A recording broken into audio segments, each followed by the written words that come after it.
Pérou News aujourd'hui, tout ce que vous devez savoir sur le Pérou. Le bureau du contrôleur intervient au siège du Special Legacy Project et de l'OSCI. Suite aux plaintes du public et aux alertes sur les risques d'investissement. 26 avril 2024, 10h43 m. Ce matin, le bureau du contrôleur général a déployé simultanément ses équipes d'auditeurs pour intervenir dans les bureaux et les sièges du projet spécial héritage, PEL, et de l'organe de contrôle des marchés d'État, OSCI. Le bureau du contrôleur général est intervenu dans les bureaux et au siège du Special Legacy Project, PEL, et de l'organe de surveillance des marchés publics, OSCI, pour recueillir des informations sur diverses plaintes et alertes de risques concernant certains investissements. Les auditeurs des équipes de contrôle ont travaillé de manière ciblée dans chaque entité pour évaluer et, si nécessaire, révéler d'éventuelles irrégularités. Cela vise à identifier les actes présumés de faute fonctionnelle dans les investissements en tant que processus missionnaire de la part des fonctionnaires des deux entités publiques. Les auditeurs de l'organe de contrôle institutionnel, OCHI, de la présidence du Conseil des ministres ont participé au PEL, et à l'OSCI, le personnel de l'OCHI de la dite institution a participé. Ils seront placés sous la supervision et le contrôle de la direction spécialisée du bureau du contrôleur général. Projet spécial d'héritage, l'intervention au siège du PEL, dans le district de Lima à San Luis, comprend les investissements de cette entité et diverses activités réalisées entre le 20 juillet 2023 et le 30 avril 2024. Parmi les sujets qui seront examinés figurent divers projets d'investissement en vue de la tenue des Jeux bolivariens de 2024. Également les travaux de la salle à manger et de la résidence de l'Université nationale de San Cristóbal de Huamanga, Ayacucho. L'intervention comprend également l'investissement réalisé pour l'acquisition de 8 stands mobiles pour la création de services sportifs de cyclisme, de beach volley et de skateboard dans le quartier de San Miguel.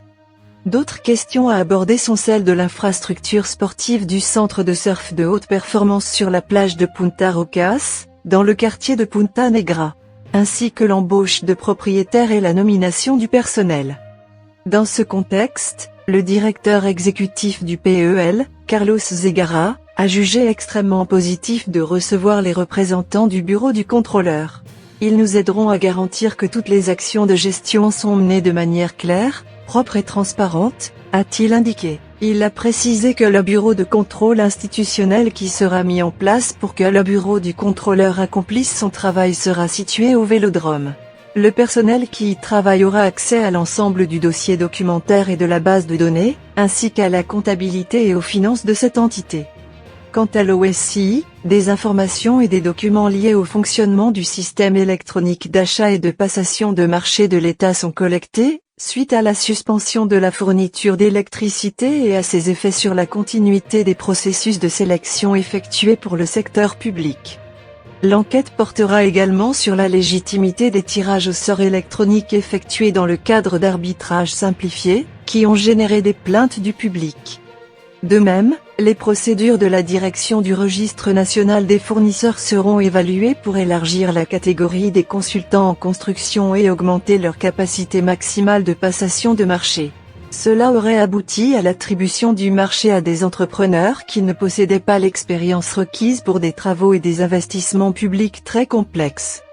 D'autres questions à étudier seront le fonctionnement de la direction de la gestion des risques de l'OSCI et l'exécution du projet d'investissement, amélioration de la capacité de génération de connaissances et amélioration continue de la gestion des marchés publics.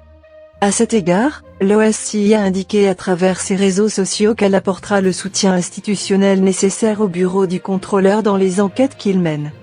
Un ancien responsable a proposé de réparer un contrat de plus de 22 millions de shillings.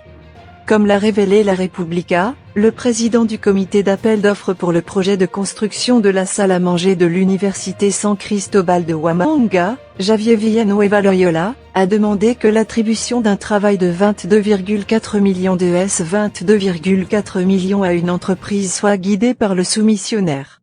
Et en échange offert une récompense financière, selon les membres du comité de sélection présidé par Villanueva Loyola. Des sources du Legado ont confirmé que l'incident a eu lieu le 8 février de cette année. Au fil des événements, Villanueva a été licencié et remplacé, tandis que le comité de sélection poursuivait ses activités. Quelques jours plus tard, le 23 février, le contrat a été attribué au consortium Bicentenario I, dirigé par Esperanza Rojas Gutiérrez. Laissez-nous votre commentaire et abonnez-vous pour continuer à grandir et suivez-nous sur nos réseaux sociaux, Facebook, YouTube, Instagram et TikTok. Pérou News aujourd'hui, suivez-nous sur Facebook et Instagram.